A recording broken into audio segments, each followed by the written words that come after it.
Hey everybody, welcome back to Tanner's Favorite Things. I'm Tanner Knight, and today we have a pretty cool guitar. This is a 1984 Peavey T-15.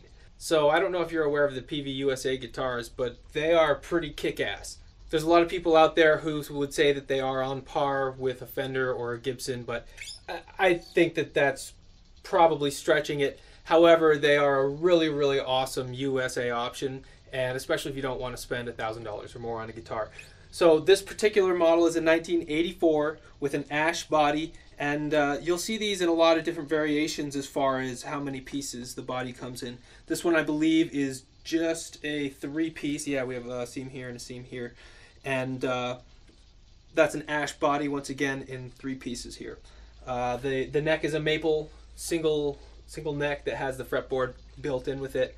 And you'll notice that we have 20 jumbo frets here, and they're called vintage frets. This neck feels very, very slim. We'll have to get the calipers on it later to see exactly what it is, but I would say that it's sub 0.9 inches as far as the actual width, and it stays thin. So we have 2 single coil rail style humbuckers that are Peavey branded.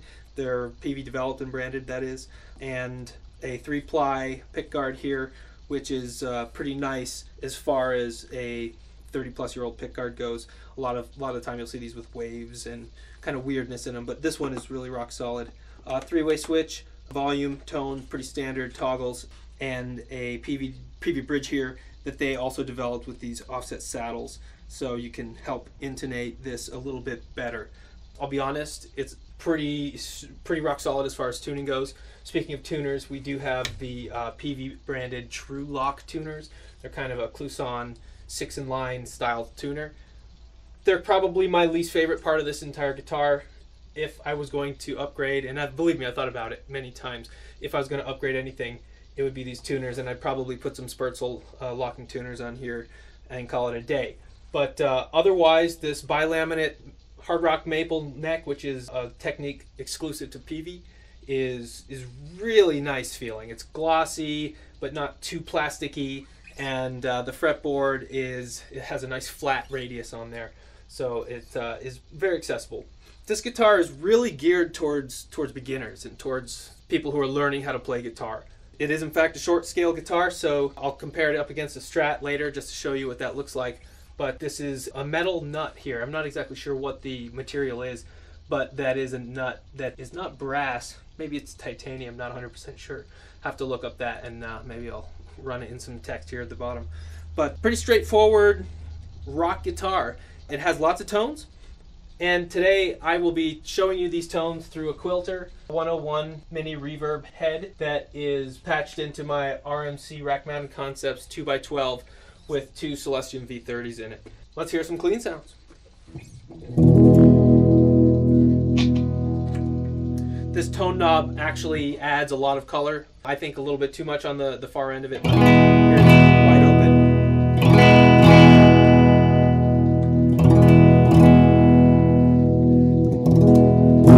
It almost sounds like you're underwater at a certain point.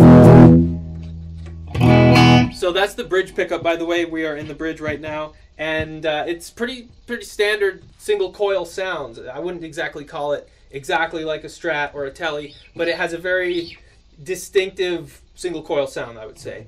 And the hot rail style is really quiet design as well. If you'll notice, I'm not touching the strings or grounding it in any other way, and this thing is dead quiet. Sometimes I have to remind myself whether the knob is up. But yeah, so let's hear some clean tones.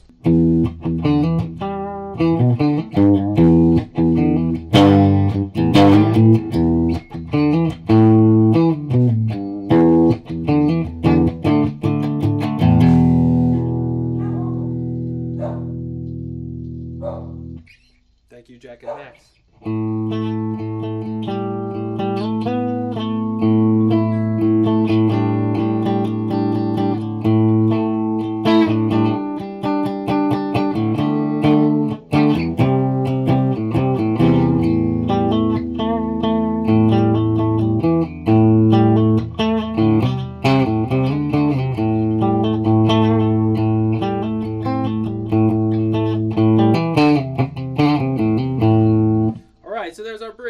Let's go into the middle. Adds a bit more color.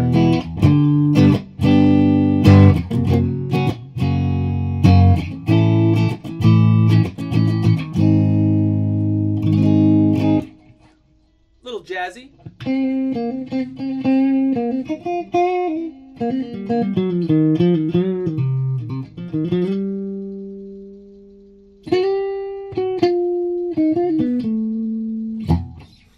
So let's check out our neck pickup. This is actually the loudest setting of the three, I find. The neck, and that's, for whatever reason, yeah, it is actually much closer to the strings here. By the way, you can adjust the height of these pickups with these screws here. I have not done so. This is just how it is out of the box, and this pickup is still pretty close, I would say. So you could drop it down if you want to make these a little closer in volume. But let's take a look at the neck pickup.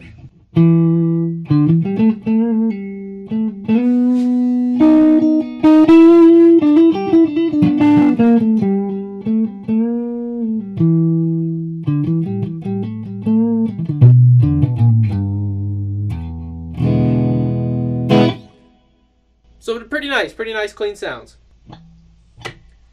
I would say my preference is the bridge, but that's usually the case with single coil guitars and humbuckers for that matter. Let's hear some dirty tones. On my pedal board, I have a few different pedals. I'm just going to keep it kind of simple. I'll show you the metal zone first, the Boss metal zone. I also have an old school Ibanez phaser that I just picked up that I'll probably run it through just cause. And then probably like a big muff at the end. So let's go ahead and hear that.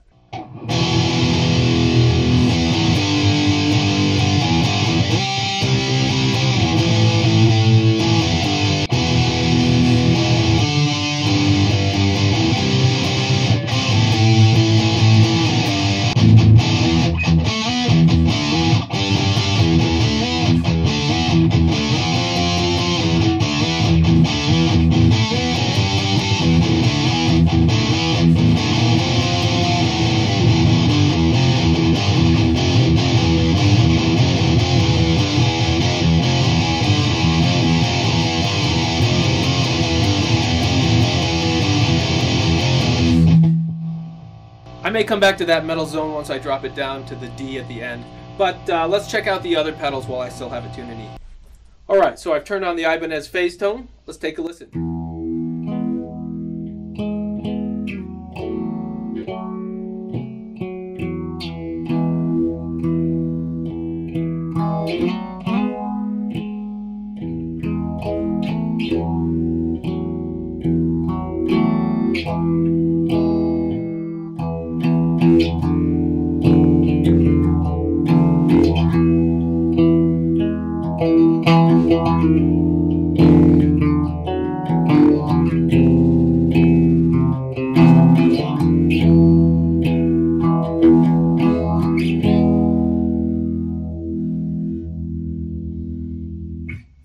So pretty cool. That's our bridge. Let's go ahead and change it up for the middle pickup.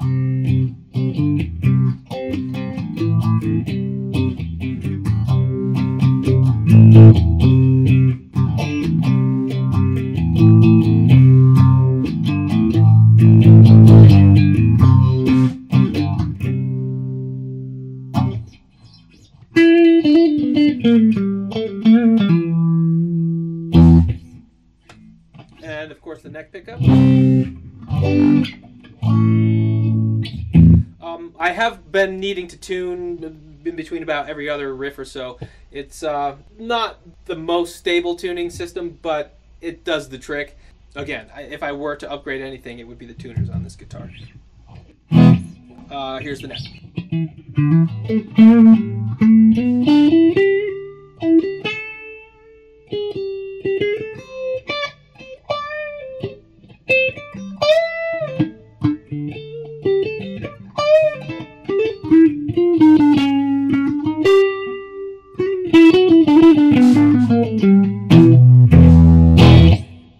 So pretty nice. And we'll have a full review of that phaser pedal at some point. That's a really cool phase tone. Alright, let's go to the big muff. Alright, so I'm still in the neck here.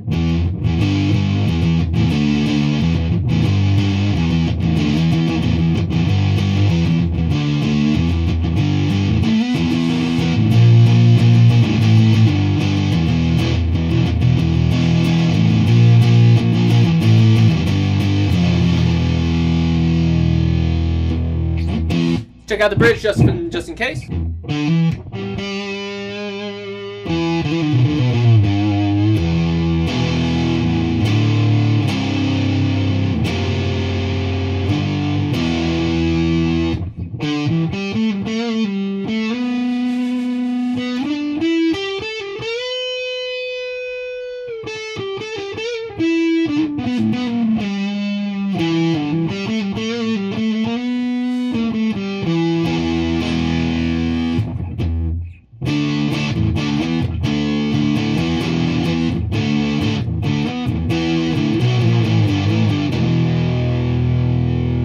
Pretty cool sound. Let's drop the D.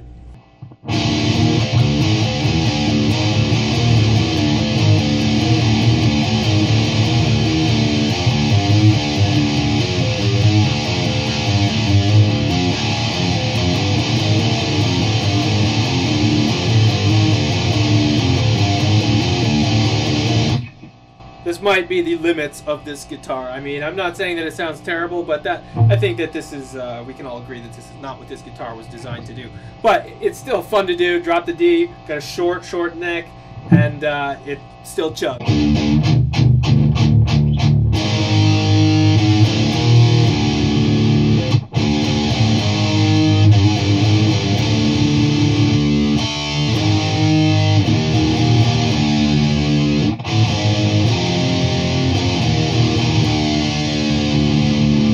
Alright, let's go ahead and leave it on that. This thing is a fun guitar. So, if you're interested in vintage USA vibes with trusted Peavey craftsmanship, then I would highly suggest checking out this guitar or any of the Peavey T lines. They have a whole bunch of numbers. We'll hopefully get to all of them in the span of the next couple months or years. But for now, we're going to take a look at just this T-15. Oh, by the way, the last thing I wanted to mention is that we have just Peavey matching strap locks on here. They're nothing special, but they are the original just strap buttons here. Nothing fancy. Nothing on the back except for the neck plate. All of the electronics are routed into the body from the top. Alright, so I want to take a closer look at this T-15 now that we've heard some tones. So I'm just going to go over this guitar with a bit more of a fine-tooth comb. So you can see here we have that ash body, and we have our 20 fret fretboard here, our aluminum nut, and of course our Peavey T-15 headstock with the triangle, also aluminum string tree we see made in USA as well. There's our aluminum nut that I mentioned in the video. You can see that there's not much fret wear on this particular guitar. Very nice tall jumbo frets here. I believe they call them vintage. And you can see, it'll take a closer look of that fret wear, and you can see very minimal dents or indentations where those strings usually make indentations. So here you can see the Peavey Super Ferrite rail style pickups, and you can see it's just a plastic covering with that rail sticking out. It's pretty burly though. Next we move on to the bridge. You can see that the bridge has the individual saddles that are kind of offset, and that's to help with intonation. So next we move on to the lower part of the pick guard. You can see that we have our jack plate right on the front of the guitar, not on the side, and two metal Peavey dials here. These are actually pretty sought after dials on the used market, so if you see these, I'd say pick them up if you can get them for under 20 bucks. And you can see there's no wave or any weirdness in this pick guard. It's very flush and very flat. You can see the three-way toggle, pretty standard, and the strap button, also standard. We have a pretty large, sizable ding here, and then another one here. And then you can see just around the rim of the guitar, just some very light wear. I would say average to what you'd expect on a 30-year-old guitar, 35-year-old guitar. Another ding here on this lower bout. Let's see if it comes into focus here. I think it does here. So, yeah, just a small little ding. Nothing too terrible, but noticeable. The fretboard itself is very, very high quality and has no blemishes I can speak of. I actually rounded off the fret ends. Here I'm trying to see the pocket between the neck and the body. It does have a little bit of space there due to the fact that I had to punch that tilt. I can't remember exactly what they call it, but that tilt, micro tilts just in the neck. I had to push it out a little bit. And on the back you can see we have some beautiful grain here in this wood. And not too much to speak about otherwise.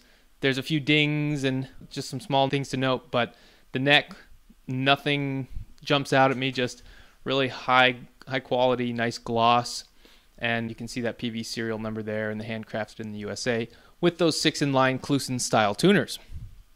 And I'm not sure if you can quite see that bilaminate seam in the neck. You can kind of see it there, but it is 2 pieces of maple. Here we have another little just green paint that I couldn't scrub off for whatever reason. And another ding and another ding on the edge. Again, nothing that you wouldn't expect from a guitar of this vintage. Beautiful figuring in this wood though. So there you can see kind of a better shot of that neck pocket, how it's a little kicked out on that micro tilt adjust. There's some red paint there, or some red dye that for whatever reason I couldn't scrub out. Here we get the sides of the guitar with the buttons. That's the other strap button there. Another ding that I'll get a little better image of, I believe, here. Yeah, right at the top. That tiny little ding there. And then otherwise, the sides are just very pretty. Really nice grain and high quality American workmanship. Another couple tiny dings there. So there you have it, the Peavey T-15.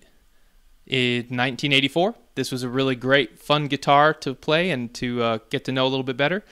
If you'd like to purchase this guitar, the link to the reverb ad will be in the description of this video.